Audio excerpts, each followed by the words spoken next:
Friends, ಎಲ್ಲರಿಗೂ ನಮಸ್ಕಾರ. ರೇಖಾ ಅಡುಗೆ ಚಾನಲ್ಗೆ ಸ್ವಾಗತ. ಯಾರೆಲ್ಲ ಸಬ್ಸ್ಕ್ರೈಬ್ ಮಾಡಿದ್ದೀರೋ ಎಲ್ಲರಿಗೂ ತುಂಬ ಧನ್ಯವಾದಗಳು. ಮತ್ತು ನಾನಿವತ್ತು ಸಿಂಪಲ್ಲಾಗಿ ಮನೆಯಲ್ಲೇ ಟೊಮೊಟೊ ಚಟ್ನಿ ಮಾಡೋದು ತೋರಿಸ್ತೀನಿ.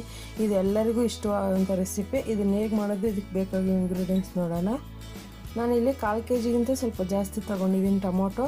ಸೊ ಫಾರಮ್ ಟೊಮೊಟೊ ತೊಗೊಂಡಿದ್ದೀನಿ, ಚಿಕ್ಕದಾಗಿ ಕಟ್ ಮಾಡಿದ್ದೀನಿ. ಕೊತ್ತಂಬರಿ ಸೊಪ್ಪು ಅದು ಚಿಕ್ಕದಾಗಿ ಕಟ್ ಮಾಡಿದ್ದೀನಿ. ಶುಂಠಿ ಬೆಳ್ಳುಳ್ಳಿ ಪೇಸ್ಟ್ 1 ಟೇಬಲ್ ಸ್ಪೂನು. ಈರುಳ್ಳಿ 2 ಈರುಳ್ಳಿ ಕಟ್ ಮಾಡಿ ಇಟ್ಕೊಂಡಿದ್ದೀನಿ. ಮತ್ತು ಒಗ್ಗರಣೆಗೆ ಸಾಸಿವೆ ಜೀರಿಗೆ 2 ಸೇರಿ 1 ಟೇಬಲ್ ಸ್ಪೂನು, 2 ಹಸಿಮೆಣಸಿನ್ಕಾಯಿ, ಕರಿಬೇವು ಸೊಪ್ಪು 2 ರೆಂಬೆ, ಎಣ್ಣೆ ಒಗ್ಗರಣೆಗೆ ಆಗೋಷ್ಟು, ಅರ್ಧ ಟೇಬಲ್ ಸ್ಪೂನ್ ಅರಿಶಿನ, 1.5 ಟೇಬಲ್ ಸ್ಪೂನ್ ಅಚ್ಚಕಾರದ ಪುಡಿ, ನಂತರ ರುಚಿಗೆ ತಕ್ಕಷ್ಟು ಉಪ್ಪು. ಹೀಗೆ ಹೇಗೆ ಮಾಡೋದು ಅಂತ ನೋಡೋಣ. ಸ್ಟವ್ ಮೇಲೆ ಒಂದು ಬಾಣಲಿ ಇಟ್ಕೊಂಡಿದ್ದೀನಿ. ನೀವು ಯಾವ ಬಾಣಲಿ ಅದು ಇಟ್ಕೊಳ್ಳಿ, ಅಲ್ಯೂಮಿನಿಯಂ, ನಾನ್ ಸ್ಟಿಕ್ ಯಾವುದಾದ್ರು ಯೂಸ್ ಮಾಡಿ. ಸೊ ಪಾತ್ರೆಗಳು ಕೂಡ ಮಾಡ್ಕೋಬೋದು. ಈಗ ಎಣ್ಣೆ ಹಾಕಿದ್ದೀನಿ. ಎಣ್ಣೆ ಸ್ವಲ್ಪ ಇದಕ್ಕೆ ಜಾಸ್ತಿ ಬೇಕಾಗುತ್ತೆ, ಚೆನ್ನಾಗಿರುತ್ತೆ ಎಣ್ಣೆ ಹಾಕಿದ್ರೆ. ಮತ್ತು ಎಣ್ಣೆ ಕಾದ್ಮೇಲೆ ಸಾಸಿವೆ ಜೀರಿಗೆ ಹಾಕ್ತಾಯಿದ್ದೀನಿ. ಈಗ ಇದಕ್ಕೆ 2 ಹಸಿಮೆಣಸಿನ್ಕಾಯಿ, ಕರಿಬೇವು. ಹಸಿಮೆಣಸಿನ್ಕಾಯಿ ಹಾಕಿದ್ರೆ ಸ್ವಲ್ಪ ಟೇಸ್ಟ್ ಬರುತ್ತೆ ಟೊಮೊಟೊ ಚಟ್ನಿಯಲ್ಲಿ. ಈಗ ಈರುಳ್ಳಿ ಕೂಡ ಅಷ್ಟೇ. ನೀವು ಏನಾದರೂ ಈ ಚಪಾತಿ, ದೋಸೆ ಅಂಥದಕ್ಕಂದರೆ ಈರುಳ್ಳಿ ಸ್ವಲ್ಪ ಜಾಸ್ತಿ ಹಾಕೋಬೋದು. ಸೊ ರೈಸ್ಗಾದರೂ ಸ್ವಲ್ಪ ಕಡಿಮೆ ಹಾಕ್ಕೊಂಡ್ರೆ ಚೆನ್ನಾಗಿರುತ್ತೆ. ಈ ಟೊಮೊಟೊ ಚಟ್ನಿ ತುಂಬ ಬೆಳಗ್ಗೆ ಬೇಗನೆ ಬ್ರೇಕ್ಫಾಸ್ಟ್ಗಾಗುತ್ತೆ. ಮತ್ತು ಟೊಮೊಟೊ ರೇಟ್ ಕೂಡ ಕಡಿಮೆ ಇದೆ ಅಲ್ವಾ, ಆ ಥರ ಇದ್ದಾಗ ಸ್ವಲ್ಪ ಜಾಸ್ತಿ ಟೊಮೊಟೊನ ಯೂಸ್ ಮಾಡಿ ಮಾಡ್ಕೋಬೋದು. ಮತ್ತು ಇದಕ್ಕೆ ಸ್ವಲ್ಪ ಉಪ್ಪು, ಶುಂಠಿ ಬೆಳ್ಳುಳ್ಳಿ ಪೇಸ್ಟ್ ಹಾಕಿದ್ದೀನಿ. ಶುಂಠಿ ಬೆಳ್ಳುಳ್ಳಿ ಪೇಸ್ಟ್ ಇಲ್ಲಾಂದರೆ ನೀವು ಮನೇಲಿರೋದನ್ನೇ ಸಿಪ್ಪೆ ತೆಗೆದು ಜಜ್ಜಿಬಿಟ್ಟು ಹಾಕೋಬೋದು, ತುಂಬ ಚೆನ್ನಾಗಿರುತ್ತೆ ಅದೂ. ಸೊ ಪೇಸ್ಟ್ ಹಾಕಿದ್ರೆ ಬಾಯಿಗೆ ಸಿಗೋಲ್ಲ, ಟೇಸ್ಟ್ ಡಿಫ್ರೆಂಟಾಗಿರುತ್ತೆ, ತುಂಬ ಚೆನ್ನಾಗಿರುತ್ತೆ. ಈಗ ಇದನ್ನು ಚೆನ್ನಾಗಿ ಫ್ರೈ ಮಾಡ್ಕೊಬೇಕು. ಮತ್ತು ಟೊಮೊಟೊ ಹಾಕ್ತಾಯಿದ್ದೀನಿ. ನಾನಿಲ್ಲಿ ಹುಳಿ ಟೊಮೊಟೊ ತಗೊಂಡಿಲ್ಲ, ಫಾರಮ್ ಟೊಮೊಟೊ ಅಂತ ತಗೊಂಡಿದ್ದೀನಿ. ನೀವು ಹುಳಿ ಟೊಮೊಟೊದಲ್ಲಿ ಕೂಡ ಮಾಡ್ಬೋದು. ಸೊ ಟೊಮೊಟೊ ಸ್ವಲ್ಪ ಜಾಸ್ತಿನೇ ತಗೊಳ್ಳಿ. ಈ ಟೊಮೊಟೊದಲ್ಲಿ ಸ್ವಲ್ಪ ನೀರಿನಂಶ ಎಲ್ಲ ಚೆನ್ನಾಗಿ ಬಿಡಬೇಕು. ಈಗ ಸುಮಾರು ಇದನ್ನು ಒಂದು 5 ನಿಮಿಷ ಹಾಗೆ ಮೀಡಿಯಮ್ ಫ್ಲೇಮ್ನಲ್ಲಿ ಇಡ್ತೀನಿ.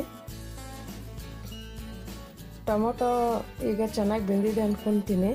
ಒಂದು 5 ನಿಮಿಷ ಆಗಿದೆ ನೋಡಿ, ಚೆನ್ನಾಗಿ ಟೊಮೊಟೊದಲ್ಲಿರೋ ನೀರಿನಂಶ ಎಲ್ಲ ಬಿಟ್ಟಿದೆ. ನೀವು ಇದನ್ನು ಏನು ಮಾಡಬೇಕಂದ್ರೆ ಹಾಗೆ ಸೌಟಲ್ಲಿ ಸ್ವಲ್ಪ ಪ್ರೆಸ್ ಮಾಡಬೇಕು. ಅದರಲ್ಲಿರೋ ಇನ್ನೂ ನೀರಿನಂಶ ಎಲ್ಲ ಬಿಡಬೇಕು ಚೆನ್ನಾಗಿ. ಹೆಂಗೆ ಅಂದರೆ ಟೊಮೊಟೊ ಸಿಪ್ಪೆ ಬಿಡಬೇಕು, ಆ ರಸ ಎಲ್ಲ ಇಳಿಬೇಕು. ಆವಾಗ ಟೊಮೊಟೊ ಗ್ರೇವಿ ಥರ ಬರುತ್ತೆ, ಚೆನ್ನಾಗಿರುತ್ತೆ. ಈಗ ಒಂದು ಅರ್ಧ ಟೇಬಲ್ ಸ್ಪೂನ್ ಅರಿಶಿನ, ಖಾರಕ್ಕೆ ಅಚ್ಚಕಾರದ ಪುಡಿನೇ ತಗೊಳ್ಳಿ. ಸೊ ಮನೆ ಖಾರದ ಪುಡಿ ಇದನ್ನು ಚೆನ್ನಾಗಿರುತ್ತೆ, ಸ್ವಲ್ಪ ಕಲರಾಗಿದ್ದರೆ ನೋಡೋಕ್ಕೆ ಸೂಪರಾಗಿರುತ್ತೆ. ಮತ್ತು ಇದಕ್ಕೆ ರುಚಿಗೆ ತಕ್ಕಷ್ಟು ಉಪ್ಪು ಹಾಕ್ಕೊಳ್ಳೋಣ. ಬೇಗನೆ ಆಗುತ್ತೆ. ಇವಾಗ ತಕ್ಷಣಕ್ಕೆ ಸಾಂಬಾರು ಮಾಡೋಕ್ಕಾಗಲ್ಲ, ಅಂಥ ಟೈಮಲ್ಲಿ ಈ ಥರ ಚಟ್ನಿ ಮಾಡ್ಕೋಬೋದು.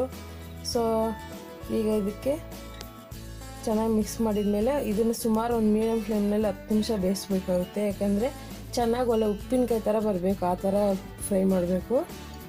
ಈಗ ಒಂದು 10 ನಿಮಿಷ ಆಗಿದೆ, ನೋಡ್ತಾ ಇರ್ಬೋದು ಕಲರು, ಸ್ವಲ್ಪ ಎಣ್ಣೆ ಎಲ್ಲ ಚೆನ್ನಾಗಿ ಬಿಟ್ಟಿದೆ.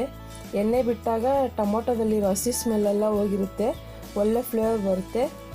ಈಗ ಇದಕ್ಕೆ ಕೊತ್ತಂಬರಿ ಸೊಪ್ಪು ಹಾಕ್ತಾಯಿದ್ದೀನಿ. ಸೊ ನಾನು ನಾಟಿ ಕೊತ್ತಂಬರಿ ತೊಗೊಂಡಿದ್ದೀನಿ, ನೀವು ಮನೇಲಿ ಯಾವುದಿದೆ ಅದನ್ನೇ ಯೂಸ್ ಮಾಡಿ. ಈಗ ಚೆನ್ನಾಗಿ ಫ್ರೈ ಆದಮೇಲೆ ಸ್ಟವ್ ಆಫ್ ಮಾಡಿ ಇದನ್ನು ಸರ್ವಿಂಗ್ ಬೌಲ್ಗೆ ಸರ್ವ್ ಮಾಡ್ಕೊತೀನಿ. ಈ ಚಟ್ನಿ ಜೊತೆಗೆ ಚಪಾತಿ, ದೋಸೆ, ಅನ್ನ ಎಲ್ಲದಕ್ಕೂ ತುಂಬ ಚೆನ್ನಾಗಿರುತ್ತೆ.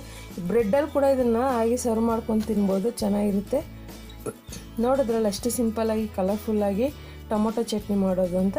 ಹಾಗಾದರೆ ನೀವು ಈ ರೆಸಿಪಿನ ಮನೇಲಿ ಟ್ರೈ ಮಾಡಿ ಹೇಗಿದೆ ಅಂತ ಕಮೆಂಟ್ಸ್ ಮಾಡಿ. ಮತ್ತಷ್ಟು ಈಸಿ ರೆಸಿಪಿಗೆ ರೇಖಾ ಅಡುಗೆ ಚಾನಲ್ ಸಬ್ಸ್ಕ್ರೈಬ್ ಮಾಡಿ, ಶೇರ್ ಮಾಡಿ, ಲೈಕ್ ಮಾಡಿ. ಎಲ್ಲರಿಗೂ ಧನ್ಯವಾದಗಳು.